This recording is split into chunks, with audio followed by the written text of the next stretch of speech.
Apple ಕಂಪನಿಯು ಇದೀಗ ತನ್ನ ಮುಂದಿನ ಐಫೋನ್ ಸರಣಿಯಲ್ಲಿ ದೊಡ್ಡ ಬದಲಾವಣೆಯೊಂದನ್ನು ತರಲು ಸಜ್ಜಾಗಿದೆ. ಐಫೋನ್ 18ರ ಬಳಿಕ ಸೀದಾ ಐಫೋನ್ 20ಅನ್ನು ಲಾಂಚ್ ಮಾಡಲು ನಿರ್ಧರಿಸಿದೆ ಎಂದು ತಿಳಿದು ಬಂದಿದೆ. ಈ ಮಧ್ಯೆ ಐಫೋನ್ 19 ಯಾಕೆ ಸಿಗಲ್ಲ ಎಂಬ ಪ್ರಶ್ನೆಯೂ ಎದ್ದಿದೆ. ಈ ಬಗ್ಗೆ ಕಂಪ್ಲೀಟ್ ಆಗಿ ನೋಡ್ಕೊಂಡು ಬರೋಣ ಬನ್ನಿ.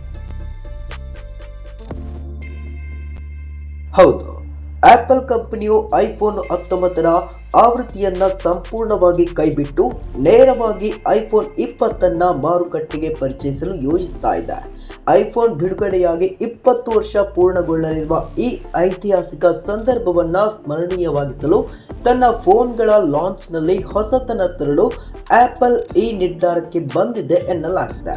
ಇದಕ್ಕೂ ಮುನ್ನ 2017ರಲ್ಲಿ 10ನೇ ವರ್ಷದ ಸಂಭ್ರಮಾಚರಣೆ ವೇಳೆ ಆಪಲ್ ಕಂಪನಿಯು ಐಫೋನ್ 9ಅನ್ನ ಸ್ಕಿಪ್ ಮಾಡಿ ಐಫೋನ್ 8ರ ಸರಣಿಯ ಜೊತೆಗೆ ಐಫೋನ್ 10ರ ಸರಣಿಯನ್ನ ಲಾಂಚ್ ಮಾಡಿತ್ತು.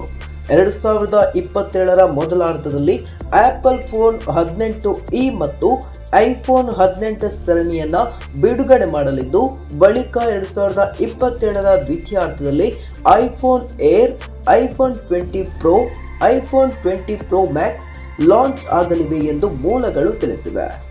ವರ್ಷಕ್ಕೆ 2 ಬಾರಿ ಐಫೋನ್ ಬಿಡುಗಡೆ. ಹೆಸರಿನ ಬದಲಾವಣೆ ಮಾತ್ರವಲ್ಲದೆ ಆಪಲ್ ತನ್ನ ಸಾಂಪ್ರದಾಯಿಕ ಬಿಡುಗಡೆಯ ಕ್ಯಾಲೆಂಡರ್ ಅನ್ನ ಸಹ ಬದಲಾಯಿಸಲು ಯೋಚಿಸ್ತಾ ಇದೆ.